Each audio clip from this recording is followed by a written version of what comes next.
Sem sombra de dúvidas, eles podem até conseguir mudar a narrativa, mas a história eles não vão mudar. E a internet está aí para a gente buscar os argumentos e as provas necessárias para mostrar que só a narrativa mudou, a história é a mesma. Uma matéria da Folha de São Paulo foi levantada pelo ex-presidente Jair Messias Bolsonaro. Dilma Rousseff, em 2016, também teve uma reunião com embaixadores estrangeiros e também questionou questões sobre a soberania e eleitorais. Tratava-se sobre a questão do impeachment. Enfim, como ficou a análise desse caso pela Dilma Rousseff, que o TSE não se manifestou? A gente vai discutir um pouco sobre isso. Também vamos falar sobre eleições de 2026. Na sua visão, 2022 foi pesado, não foi? Para mim foi. Eu achei que foi uma das eleições mais pesadas que o Brasil já enfrentou. Mas não será a pior. 2026 promete. E fica no ar ainda quem será o nome indicado por Bolsonaro para concorrer ao pleito em 2026. E apesar de não saberem quem é o nome, os ataques já começaram. E quem é o alvo da vez é o governador Romeu Zema, que é um forte candidato. E a gente vai mencionar tudo isso aqui com vocês. Então, seja muito bem-vindo, é sempre um prazer estar aqui com vocês. Caiu até iluminação aqui, tá vendo? Mas eu não vou parar de gravar para vocês aqui não. Vamos dar continuidade. Só lembra de dar o like, curtir, compartilhar, mandar para mais pessoas. É sempre importante aí a sua participação e isso faz com que o vídeo tenha maior relevância e o YouTube entregue para mais pessoas. Bora começar de matéria? Vamos lá, pessoal. Antes de mais nada, eu preciso dizer para vocês que faleceu a mãe do Fernando Haddad, a Norma Haddad. E eu venho aqui me solidarizar ao ministro da Fazenda, desejar a ele que ele tenha força para enfrentar essa adversidade da vida. Eu, graças a Deus, não passei por isso, mas imagino a dor que ele deve estar sentindo nesse momento. E apesar de existir divergências políticas do ponto de vista de escolhas do que é melhor ou não para o Brasil, eu estou aqui para me solidarizar e dizer a ele que Deus vai confortar o coração dele e de todos os familiares, tá certo? Feito isso, bora começar de matéria, bora começar de argumento aqui para vocês. O ex-presidente Jair Messias Bolsonaro, ele fez uma postagem nas suas redes sociais, no seu Instagram. E essa postagem trata de uma reunião que a Dilma Rousseff também teve com embaixadores. Essa matéria é de 22 de março de 2016. Folha de São Paulo. Dilma convidou embaixadores estrangeiros para evento em seu apoio. Questionado sobre a justificativa de convidar todos os embaixadores para um evento em apoio ao presidente Dilma Rousseff, o Planalto disse que não iria se pronunciar. Vocês têm noção que um dos argumentos utilizados para tornar Bolsonaro inelegível é que ele poderia se beneficiar politicamente dessa reunião com os embaixadores? E aqui nessa publicação, a Dilma fez esse evento para apoio à própria presidente Dilma Rousseff. O Planalto disse que não ia se pronunciar do porquê dessa reunião, mas é a primeira vez em meio à crise que Dilma vinha passando que ela convidou todo o corpo diplomático para um evento como esse no Planalto. O encontro era principalmente destinado a advogados e juristas contrários ao impeachment, ou seja, manifestava-se ali contrário ao Congresso Nacional, violando claramente um instrumento que era do Congresso Nacional, ou seja, que violaria então os três poderes, a separação dos poderes, e também teve a participação do STF, e até hoje a presidente Dilma Rousseff, assim como o Lula, também chamam isso de golpe, Então a grande questão aqui é: não deveria também ser instaurada uma investigação sobre essa reunião com Dilma Rousseff? Não deveria Dilma Rousseff também ficar inelegível? O que tem de diferença entre um aspecto e o outro? Bolsonaro está tentando levantar as incongruências de fatos pretéritos que justifiquem a inelegibilidade tomada por Bolsonaro. A exemplo, o Carlos Lupe, que hoje é ministro do Lula e é do partido que moveu a ação contra Bolsonaro. Ele fez questionamentos sobre as urnas, falando que elas eram fraudáveis. E então, o porquê ele não responde por nada nesse sentido, uma vez que ele também tinha um candidato, que era o próprio Ciro Gomes.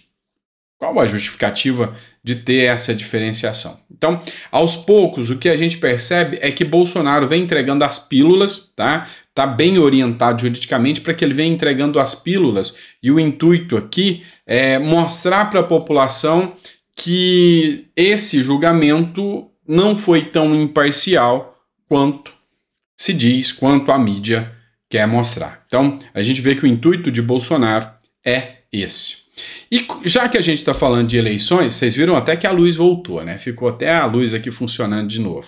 Mas vamos lá. Já que a gente está falando de eleições de 2026, eu vou trazer uma matéria para vocês aqui do Estado de Minas. Com Bolsonaro inelegível, o Centrão quer a chapa Tarcísio e Zema em 2026. Então, essa matéria que foi antes da inelegibilidade do Bolsonaro é a aposta do Centrão. O Centrão quer articular para que Tarcísio e Zema venham como nome presidente e vice em 2026. Já a direita, que vem do PL, já tem uma outra visão. Lideranças de direita já articulam eventual chapa entre Tarcísio e Michele para 2026. Então, essa matéria do Conexão Política, com o cenário político conturbado, especialmente após Bolsonaro ter sido considerado inelegível pelo Tribunal Superior Eleitoral, as lideranças de direita, incluindo o ex-presidente, estão especulando sobre os possíveis candidatos para a disputa presidencial. Quanto mais cedo Bolsonaro falar o nome, mais cedo haverá perseguição. Isso é fato. E aqui a gente traz uma matéria do Mises Brasil. O Zema sempre está cotado, quando se fala em pleito eleitoral, ele está entre um dos nomes mais cotados. E aí, olha só o que o Instituto Mises Brasil trouxe aqui e que eu vi muito interessante. Com a saída de Bolsonaro do quadro político, a esquerda investirá todas as suas forças numa campanha difamatória contra aqueles que ameaçarem herdar os votos da direita. Zema já começou a ser alvo. Tarcísio deverá ser o próximo.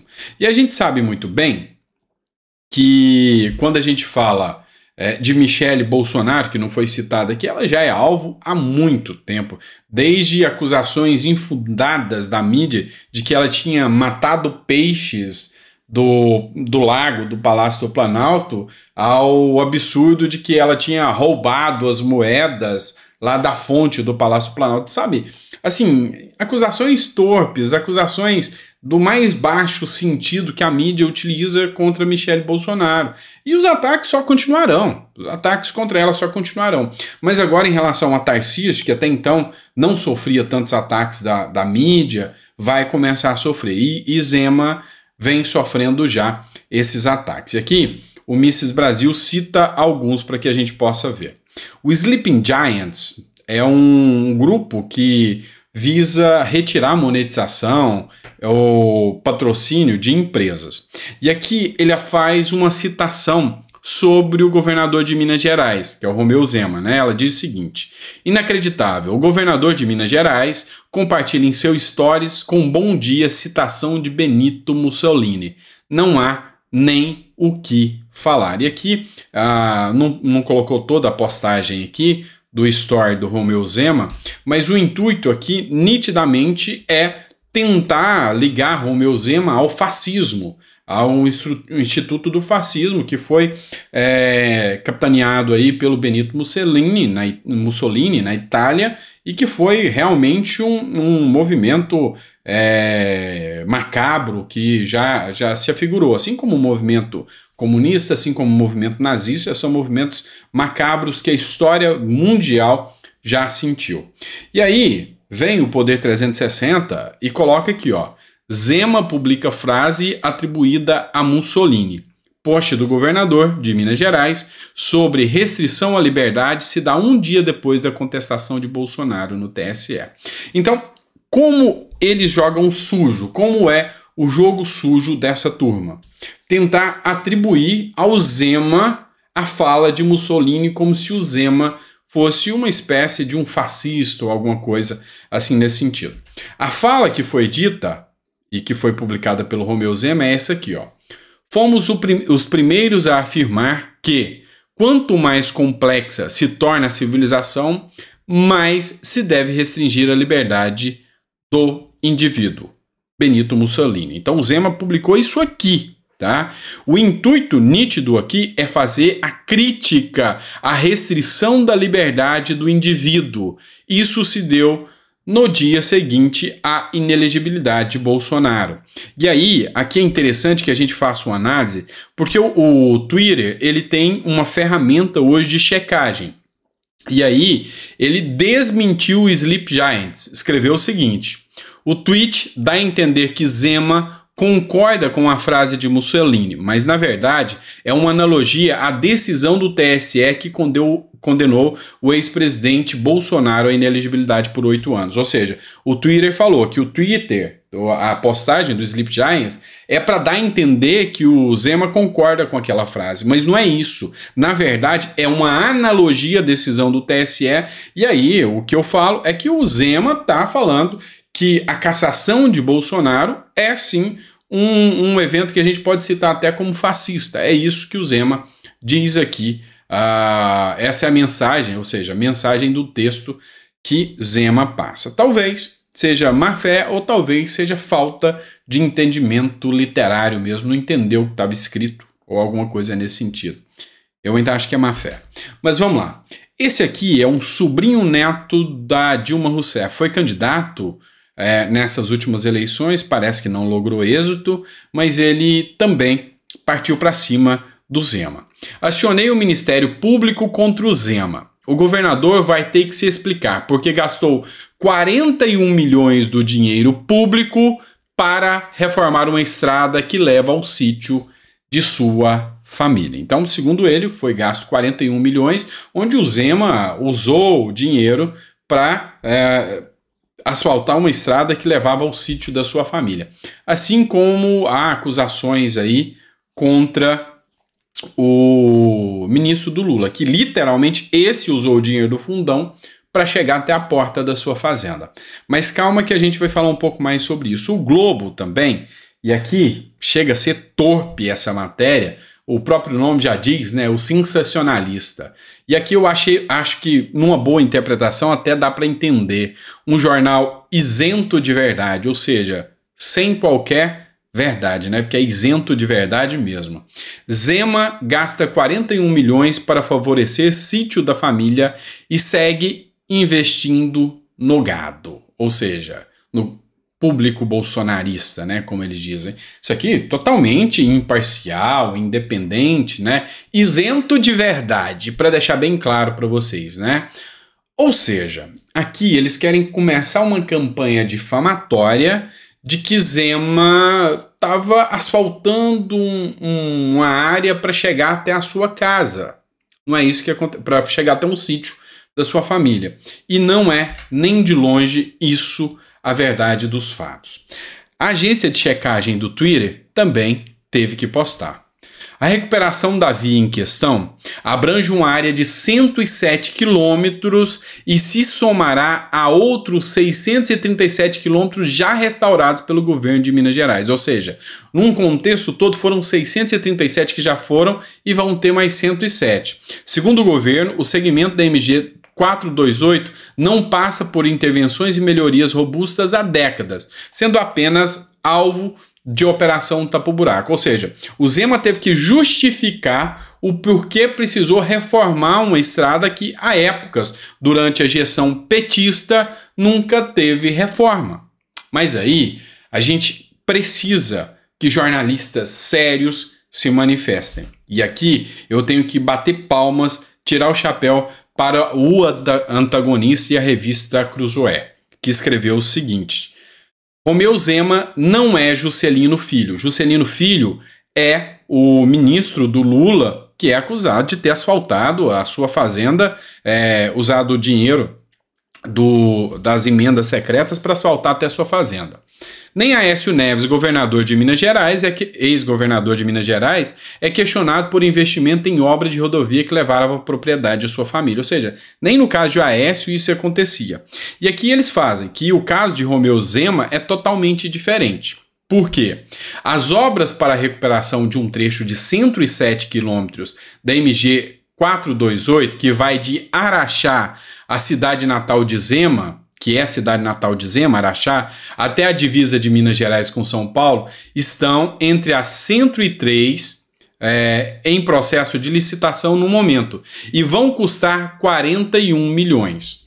Então preste atenção, são 103 estradas que já estão em licitação, essa é uma delas e todas as 103 vão custar 41 milhões. No post mentiroso, diz que Zema vai gastar 41 milhões só para chegar ao sítio da sua família. São 103 estradas. Dessas 103, essa está lá no meio. E todas irão custar 41 milhões. E isso tudo é 1% de um plano de 4 bilhões de reais que o governo Zema tem para entregar todo o estado asfaltado até o final do seu mandato. Até agora foram finalizadas as reformas de 5 das 124 estradas do plano. Só que tem um detalhe aqui que eles não querem que você saiba. A estrada, dizem as redes sociais, leva um imóvel da família do governador, o Rancho Zema. Tá? Então, o que eles estão tentando imputar é isso. O rancho, no entanto, fica em São Paulo. Depois de cruzar a fronteira com Minas Gerais, ainda é preciso dirigir por mais 1h30 pelas estradas paulistas para chegar no local. Ou seja, o rancho é em São Paulo, Zema está asfaltando a maioria das estradas mineiras, e aí, por ser um trecho que se usa para chegar até o sítio, eles estão tentando colocar ele na mesma cova que outros aí, que fizeram com dolo e com maldade. Esse é o nível das eleições que nós vamos acompanhar em 2026. Então, vocês aguardem e esperem que vai ter muita coisa pesada nisso aí. Muita coisa pesada mesmo nas eleições daqui para frente. E digo mais, uma vez comprovado que nada disso existe, cabe aqui também, como disseram que vão levar Zema ao Ministério Público, a apuração de denunciação caluniosa. Denunciação caluniosa é você denunciar alguém, fazer com que inicie o processo investigatório quando você sabe que isso é inverídico. Ou seja, é uma ação que você sabe que a pessoa é sabidamente inocente. E aqui estão todas as provas, está público aí para que você veja. Então, tem que ter cuidado ao fazer qualquer tipo de denúncia nesse sentido. O problema é que a esquerda hoje acha que o judiciário só serve contra a direita. Vamos lá, trazer mais uma matéria do Conexão Política. Conheça os possíveis nomes que poderão substituir Lira na presidência da Câmara dos Deputados. Eu acredito que depois que você começou a acompanhar aqui os nossos editoriais, você começou a ver a importância e a força do presidente ou da Câmara dos Deputados ou do Senado Federal e o quanto eles podem funcionar literalmente como um contrapeso, ou seja, o check and balance, ou seja, a separação dos poderes, a atuação do presidente da República e, em alguns casos, até do próprio Supremo Tribunal Federal. Esse é o papel dos presidentes das casas. E aí, tem-se que o mandato de Lira vai até o ano que vem. Ano que vem já tem que entrar outra pessoa no lugar do Lira. E quem seria esse possível nome? Enfim, o Conexão Política traz uma lista de nomes aqui, alguns nomes aqui, um deles o Elmar Nascimento, que é o líder do União Brasil, mas um nome é o mais cotado e que vem ganhando protagonismo desde o ano passado, quando ele estava na CCJ. E agora, na comissão de 8 de janeiro, então, na CPMI, vem ganhando mais força ainda. E Lula não vai conseguir barrar, ou seja, alguém pior do que Lira para o Lula pode assumir. E eu estou falando de outro Arthur, mas não é o Arthur Lira, é o Arthur Maia, o que está presidindo a CPMI. Então, a partir do momento que ele é o mais cotado, pode ser que ele seja o próximo nome para presidir a CPMI. E eu acompanho o trabalho do Arthur Maia desde o período que ele estava na CCJ, sempre mais acometido e mais, vamos dizer assim, imparcial, até do que o próprio Lira, até do que outros demais que tiveram lá durante a CCJ. Então, pode ser que o próximo nome para substituir o Arthur Lira seja o Arthur Maia. E eu gosto desse nome, pelo menos na minha visão, eu não estaria contra, não. Vamos lá. Essa matéria aqui sabe, uma coisa muito importante, mas que foi desvirtuada. E eu preciso explicar isso para vocês. Isso aqui é do site do próprio governo. A Anvisa, que é a Agência de Vigilância Sanitária, aprovou uma nova vacina contra a dengue. A vacina Qdenga, da empresa Takeda, japonesa, está indicada para uso entre 4 e 60 anos de idade. Então, é uma vacina que salva vidas. Para você ter noção, há um aumento exponencial dos casos de dengue, principalmente com as chuvas que passaram do período no Brasil. Então, há um grande aumento do caso de dengue, inclusive que leva à morte de muitas pessoas. E essa vacina já está disponível lá no Japão. E a Anvisa, já autorizou o uso aqui no Brasil. É só o governo comprar. Ou seja, eu tenho um país que tem gente morrendo por causa de uma doença, a dengue, e eu tenho um presidente que é só comprar essa vacina. E aí, o presidente anterior, por não comprar vacina, ele foi chamado de genocida. Você deve lembrar disso, né? Mas deixa eu te contar um segredo. O Lula não quer comprar vacina, não. Tem gente morrendo e ele não quer comprar vacina. Isso aqui é o Partido Novo citando uma matéria do Globo. A vacina contra a dengue já existe, mas o governo Lula se recusa a comprar. Dengue, o Ministério da Saúde prioriza o produto nacional e a vacina deve ficar para 2025. Eu vou explicar para você o que está acontecendo. Essa vacina, ela é japonesa. O Lula falou que quer comprar, quer usar só o produto nacional, que ainda está em fase experimental e que só vai ser feito teste em 2025. Então nós vamos ter pessoas morrendo em 2023 e 2024 e se em 2025 ela for aprovada, ainda vai ter gente morrendo durante um período de 2025. Pois é, por algo bem semelhante, um outro presidente foi chamado de genocida, você deve lembrar disso. Só que isso aqui, a mídia não vai dar a repercussão que se necessita. Por isso aqui, a mídia vai fazer uma nota singela como essa da Globo, dizendo do Globo, ele prioriza o produto nacional e a vacina vai ficar só para 2025. E até lá, que alguns brasileiros morram, vamos dar para a vacina brasileira a prioridade. Assim, eu posso capitanear isso politicamente ao meu favor. É lógico. Olha, o governo Lula criou a vacina contra a dengue, mas a vacina já existe lá no Japão, a Anvisa já autorizou e o governo não compra porque não quer. É simples assim. E aí, se houver equidade, temos mais um genocida na história?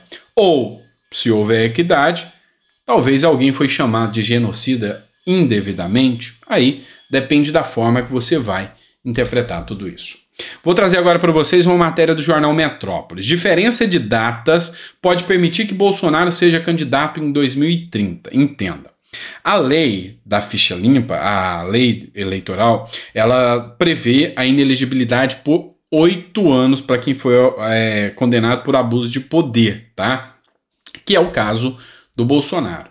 Então, Bolsonaro, a partir da data do pleito, então no dia 2 de outubro, aconteceu a eleição do segundo turno, onde se encerrou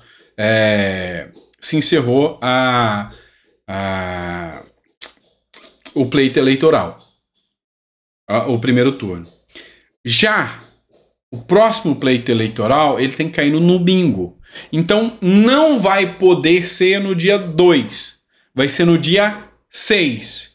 E por esses 4 dias de diferença, pela regra legal, Bolsonaro poderá concorrer em 2030. 2030, tá? Ou seja, em 2030 não vai ser no dia 2, vai ser no dia 6. 2026, Bolsonaro tá fora. 2030 ele pode voltar a concorrer. E aí, a regra legal, não é isso?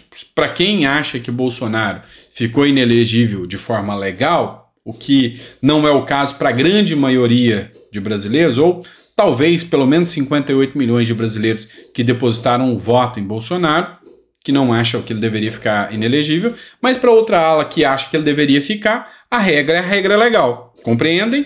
2030 Bolsonaro pode voltar a concorrer. Ou não, tá?